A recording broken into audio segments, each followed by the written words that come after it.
spéciale élection régionale sur Sensation Normandie. Bonjour, bienvenue dans notre rendez-vous politique et l'élection régionale que nous allons essayer de décrypter le mieux possible pour que tout le monde comprenne de quoi on parle.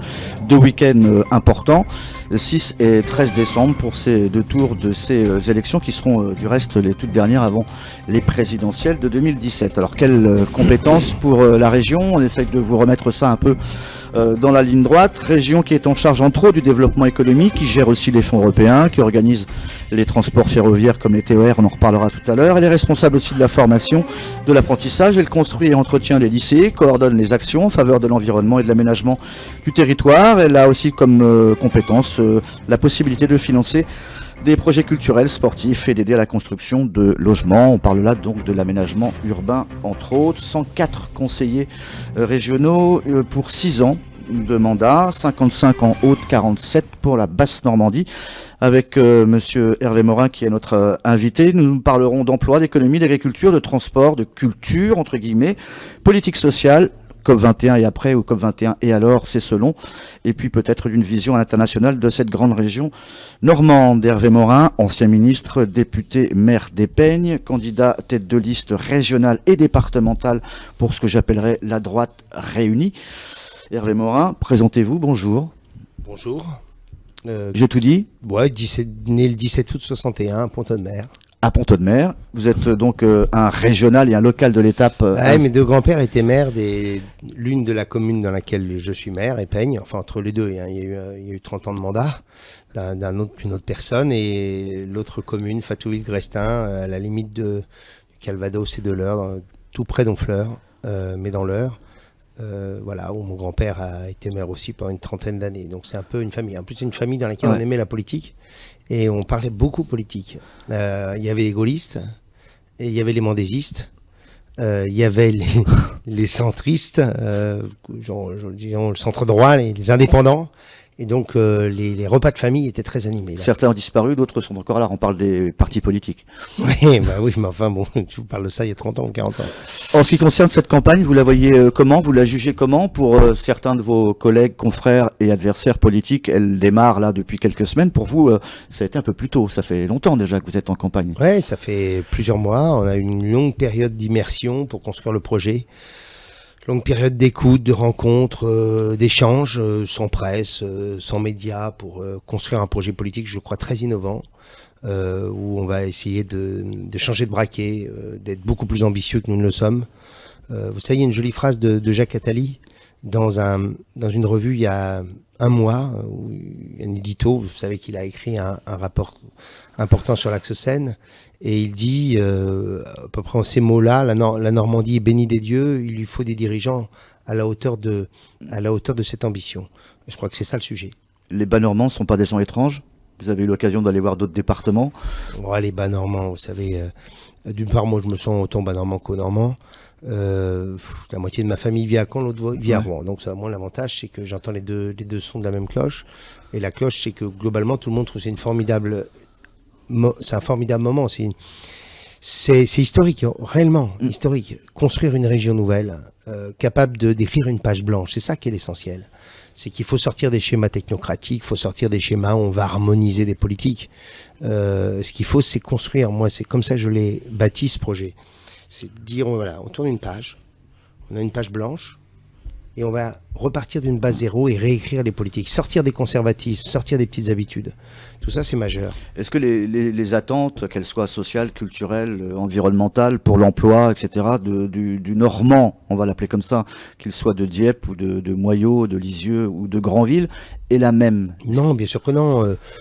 C'est évident que le Manchois n'a pas forcément exactement la même problématique que l'habitant de la région rouennaise, mais enfin, honnêtement, partout se posent les mêmes questions, l'attractivité du territoire, partout se pose la question de la création d'emplois, partout dans toutes les entreprises, vous entendez les chefs d'entreprise dire qu'il y en a marre, il nous faut de la simplicité, il nous faut des mesures plus réactives, il nous faut des mesures plus souples, partout vous entendez l'effondrement de l'apprentissage.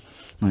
Tous ces sujets-là, ils sont quand même très communs. Alors après, il y a des problématiques, il y a même des caractères un peu différents, mais globalement, au moins, Dans la réforme de la décentralisation, il y a des découpages complètement ubuesques.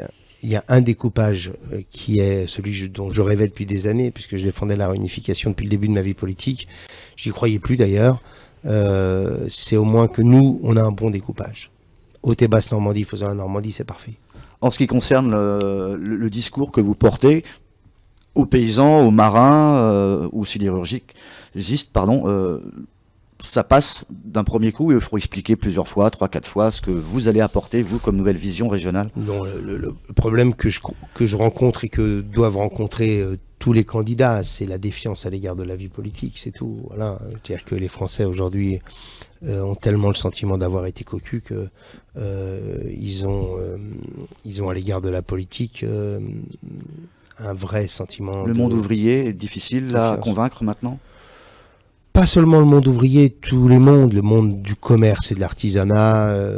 Vous savez, les commerçants, les artisans, ils ont le sentiment d'être les grands oubliés de tout. Plus ils se chopent en plus le RSI qui marche pas. Ouais. Les ouvriers ont le sentiment d'être frappés, d'ailleurs à juste titre, très durement, notamment dans notre région, qui est une région très industrielle. Et je vous rappelle que la Haute-Normandie a le privilège, si je puis dire, de réduire son emploi industriel 2 fois plus vite que dans le reste de la France. Bon, donc les agriculteurs, il y a ceux pour qui ça va, c'est-à-dire les céréaliers, puis il y a tous ceux pour qui la situation est extrêmement difficile, qui sont tous les éleveurs. Donc vous voyez bien que quand vous adressez à toutes ces catégories de population, il y a partout beaucoup d'inquiétude et souvent beaucoup de rage même. La grande région, à elle toute seule, malgré toute la bonne volonté du monde et de ses élus nouveaux, ne pourra pas régler le problème de l'emploi toute seule. Parce qu'il faut s'appuyer sur l'État, entre guillemets, sur l'Europe. La solution, c'est quoi? Il y a une partie des solutions qui sont des solutions nationales. Le code du travail, la dépense publique, la réactivité de l'économie par des politiques fiscales en faveur de l'investissement, etc. Ça, c'est du domaine de l'État. Ça c'est 2017. Et puis, il y a le reste. Et ça, le reste, c'est la région. Et moi, pour moi, je suis absolument convaincu. C'est pour ça que je le fais avec enthousiasme. Puisque pour moi, la décision de me présenter à ces régionales a des conséquences, puisque j'abandonne mon mandat parlementaire. Je l'ai annoncé. Je renonce à l'idée de rentrer dans un gouvernement si nous gagnons en 2017. Je le fais avec enthousiasme parce qu'une partie de la reconquête économique du pays passera par les territoires.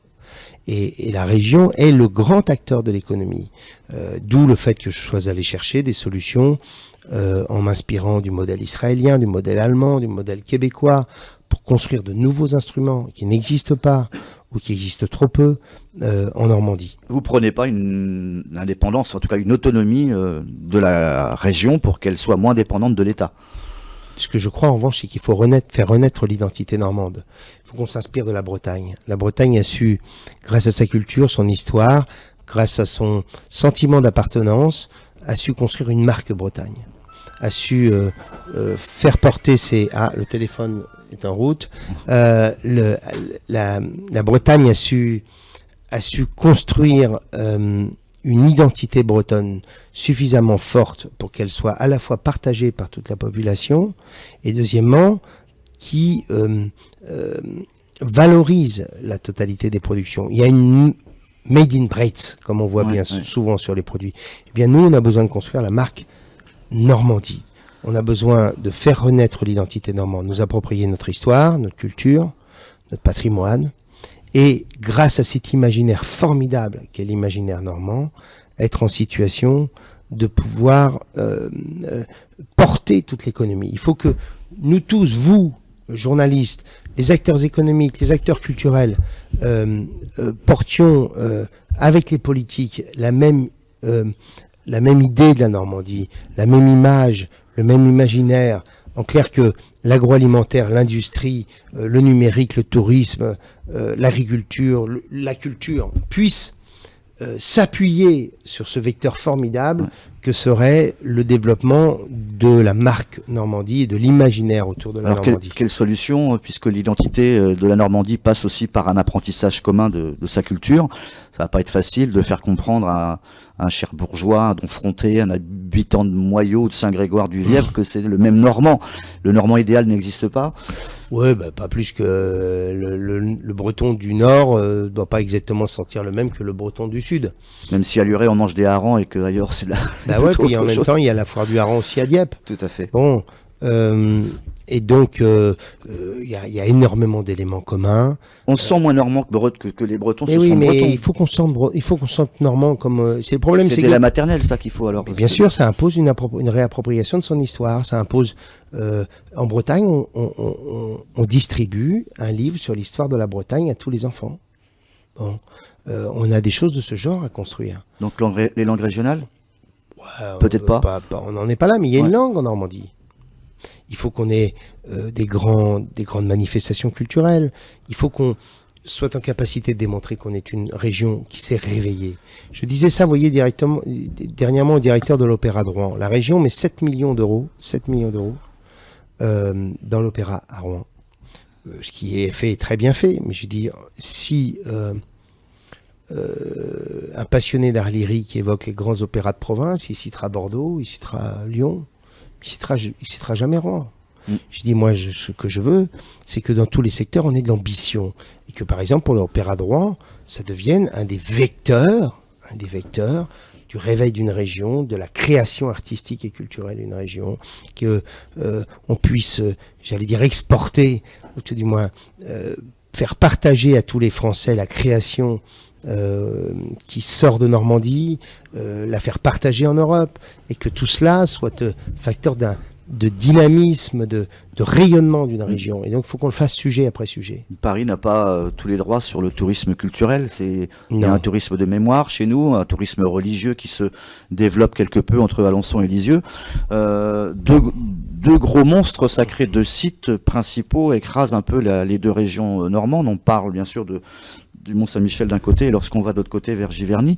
Est-ce que les comités départementaux de tourisme, qui sont au cœur en tout cas des territoires ruraux, ont tous les atouts de communication pour essayer de sortir un peu du lot? On voit de moins en moins d'étrangers qui traversent le département de l'Eure par exemple. Ce qui est sûr, c'est que l'imaginaire de la Normandie est beaucoup plus fort que l'imaginaire de chaque département. Et vous voyez qu'il faut que nous profitions de la réunification de la Normandie. Et pour ma part, j'ai la chance que les 5 présidents de département étant de ma famille politique, nous avons la capacité de faire un G6, ce que nous ferons, c'est-à-dire une espèce de gouvernance commune pour arrêter les grands éléments stratégiques de la politique régionale. C'est une chance unique. Vous vous rendez compte ? On va pouvoir se retrouver tous les 6 autour de la table, sans arrière-pensée politique, pour construire un projet pour les Normands, tous ensemble. Et après décliner par la région et les départements. Et sur le tourisme, je le disais aux 5 présidents de département, je leur disais, vous voyez bien que le tourisme, la politique touristique, ça doit d'abord être une question régionale. Parce que l'imaginaire de la Normandie, la capacité de vendre les sites touristiques peut très facilement être porté par l'image de notre région. Et ce qui est bien entendu beaucoup moins vrai pour un département. L'Eure n'a aucune identité. Voilà, moi, une fois sur deux, quand on me demande où j'habite et je dis dans l'Eure, on me dit, ah bon, t'habites Dreux, t'habites Chartres. Voilà, l'imaginaire de l'Orne, on peut le faire sur tous les départements. Bien, peut-être un peu moins sur le Calvados et la Manche, mais il y a un imaginaire formidable. Il y a une région qui est connue dans le monde entier. Il faut s'appuyer sur elle. C'est pour ça que moi, je souhaite qu'on ait une autre gouvernance et que cette gouvernance permette de mettre en place une action en faveur du tourisme beaucoup plus puissante et beaucoup mieux organisée. Je prends des exemples simples. J'ai fait une réunion de travail avec les patrons de sites touristiques privés. Et quelques-uns sont en limite de département. Ils sont juste en bordure d'un autre département. Eh bien, pour se faire référencer dans le département d'à côté, c'est quasiment impossible. C'est absurde. C'est absurde. Et moi, ce que je souhaite, c'est qu'on puisse créer des réseaux, qu'on puisse avoir un portail touristique, qu'on puisse pousser sur les boîtes mail. Je prends un exemple simple. Le patron de Brittany Ferries me disait 315 000 passagers par an. 315 000 Britanniques qui arrivent dans les ports de Normandie. Il me dit, est-ce qu'un jour vous allez être capable de me faire une offre touristique architecturée que je peux envoyer sur chaque mail de mes clients quand ils arrivent en Normandie? Il me dit, ça fait 10 ans que je demande ça, j'ai jamais eu. Est-ce qu'on pourrait faire en sorte que les foires, les festivals, les salons, les grands musées, on puisse donner cette information-là. Est-ce que vous avez des circuits numériques autour des grands éléments de l'histoire de Normandie, sur Guillaume, sur les abbayes normandes? Bon, ça commence à se faire. Vous avez parlé de tourisme de mémoire, c'est probablement là où c'est le mieux organisé. Mais sur le tourisme industriel, bref, il faut qu'on puisse, avec une application, pouvoir suivre tout cela, pouvoir aller d'un endroit à l'autre à partir de thématiques qui sont les vôtres. Il y a des gens qui sont passionnés par le tourisme minier, par exemple. Oui. Nous avons d'anciennes mines. Il faut faire en sorte que tout ça soit connecté. Ils sont perdus, les Anglais, quand ils arrivent chez nous, un peu, alors? Il faut par exemple, que nous ayons... qu'on s'appuie sur le CIRVEN, qui est ce centre formidable, avec de très grands chercheurs, à l'université de Caen, qui permettent de pouvoir faire de la réalité augmentée et du virtuel. Il faut s'appuyer sur eux pour développer de la réalité augmentée dans les grands sites touristiques. Bon, tout ça est à construire, et on voit bien que c'est la région qui peut le faire. Si on enlève les plages du débarquement à la Normandie, on reste encore cette forte région ou pas? Bien sûr qu'en termes touristiques, on donne pas le meilleur de nous-mêmes. Moi, je voudrais que nous devenions la 3e destination touristique. Nous sommes loin de cela. Mais il y a beaucoup d'instruments qu'il faut développer, et qu'il faut développer en construisant une politique régionale beaucoup plus active et mieux organisée. C'est surtout ça le sujet, parce que vous avez 5 CDT, un CRT, tout ça, ça représente de très nombreux collaborateurs. Eh bien, il faut qu'on mutualise au maximum tous ces efforts et toute cette intelligence. Juste avant de faire notre pause, le département de l'Orne a tendance peut-être à se retourner un peu plus vers les Pays de Loire que vers ses propres frères et sœurs. Vous le voyez d'un bon œil, ou c'est plutôt quelque chose de dérangeant? Ça fait longtemps que ça existe, cette situation. Oui, mais d'une part, de par le positionnement d'Alençon, et deuxièmement, l'Orne a toujours l'inquiétude d'être le petit département oublié. C'est vrai que les 300 000 habitants de l'Orne par rapport à la dimension de la Seine-Maritime... Proche de la Sarthe, proche de la Mayenne. Oui, le département de l'Orne, c'est la moitié de l'agglomération rennaise, quoi, ou presque. Hein. Bon, donc, vous voyez bien que pour nous, il y a derrière tout ça une obligation, c'est d'avoir de l'équilibre. L'équilibre dans les politiques entre Caen et Rouen, et un autre équilibre entre les grandes agglomérations et les zones rurales. La région doit être facteur de solidarité territoriale. C'est pas une question de vouloir être indépendant, de créer sa métropole avec Le Mans, par exemple? Écoutez, après, on peut avoir des coopérations. Joachim Foyot n'est pas un de vos proches, mais c'était même avant, je pense, les mandatures précédentes, que ce soit Christine Roamier ou Alain Lambert, on a souvent penché vers Le Mans. Parce que vous êtes plus proche. Que vers Caen. Ouais. Je dis vous parce que je sais que vous êtes ornais, mais... Oui. Oui, mais en même temps, si la Normandie est une région attractive, s'il y a un développement important, voilà. 5 départements en Normandie, hein, c'est pas 4 en fait, c'est ça qu'il faut leur dire. Bien sûr. Et Alençon, je le disais à la CCI d'Alençon quand je suis allé faire un débat, je disais, si vous savez, si le port du Havre donnait tout son potentiel, vous en profiteriez aussi. Le problème, il est là. Ouais. On marque une première pause, on se retrouve dans quelques instants pour reprendre donc ce débat avec Hervé Morin, représentant donc de la liste régionale que j'appelle de la droite unie. Et du centre. Et du centre. On se retrouve dans quelques secondes, à tout de suite.